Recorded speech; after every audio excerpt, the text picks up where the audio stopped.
Según la revista Forbes, la mitad de los 10 individuos más acaudalados del mundo tienen raíces judías.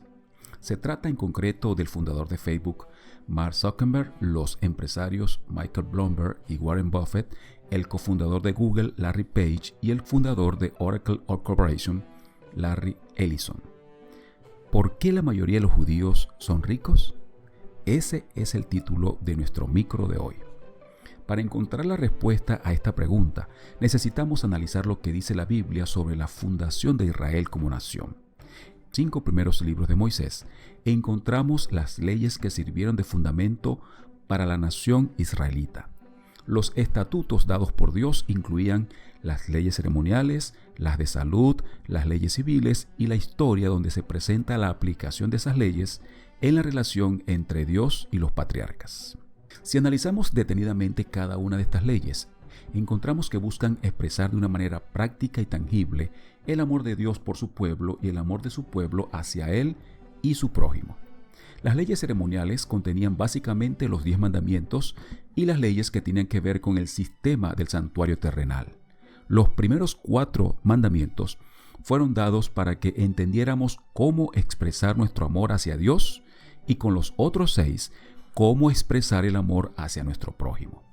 Antes de la muerte de Jesús, el santuario y luego el templo fueron la manera que Dios tuvo para explicar el plan de salvación. Además, era una guía elemental para que el que estuviese dentro de ese sistema de salvación supiera cómo expresar su amor a Dios y a su prójimo. Las leyes de salud sirven para mostrar nuestro amor al cuerpo y la mente que Dios nos dio.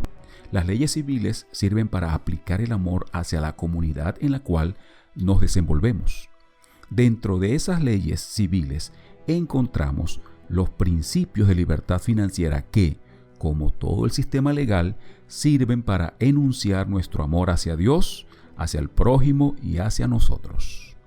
Estos principios financieros han hecho que Israel tenga la hegemonía en la economía mundial por siglos.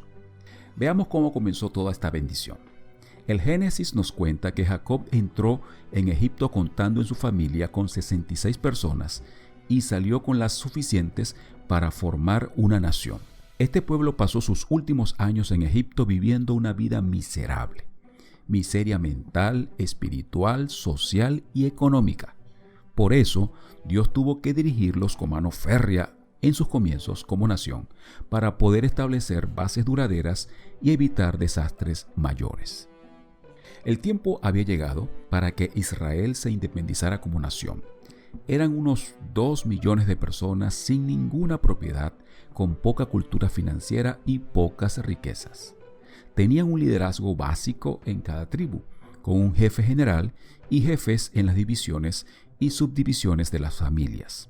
Por supuesto, tenían mentalidad de esclavos y casi habían olvidado al Dios de sus padres. Un cuadro bastante preocupante para levantar con esta gente una nación.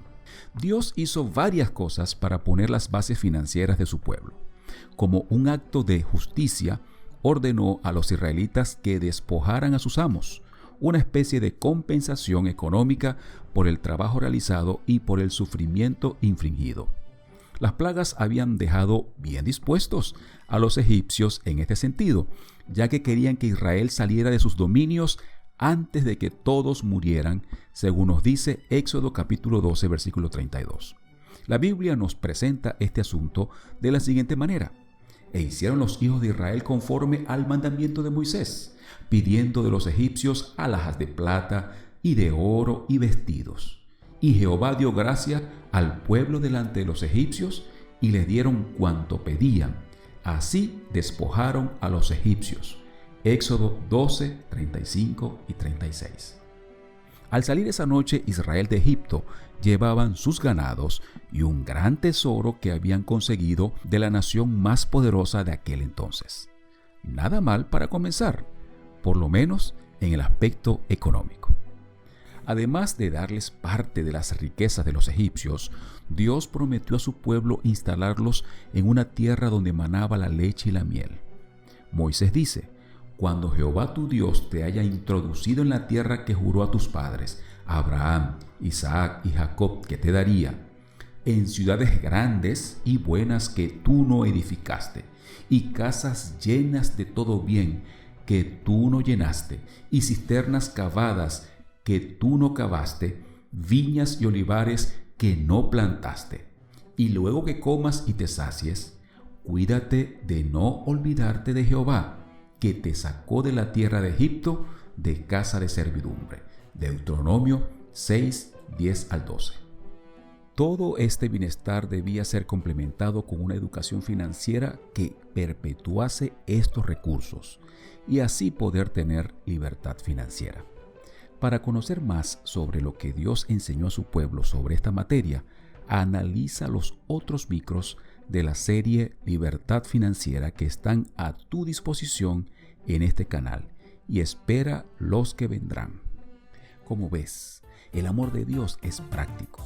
Dio a Israel todo lo necesario para que se transformara en la nación más bendecida de la tierra. Sabe que tenemos que comer y vestirnos mientras le conocemos y aprendemos de Él. Depende de nosotros conocer y aplicar los principios financieros entregados a Israel. Hay muchas evidencias de que son efectivos. Agradecemos que te hayas tomado el tiempo para ver este micro. Hay más información complementaria en este canal que podrías conseguir si te suscribes y le das a la campana de notificaciones. Nos gustaría saber qué piensas sobre este tópico para seguir aprendiendo juntos. Dios es un Dios feliz y quiere que también lo seamos en nuestra búsqueda de libertad financiera.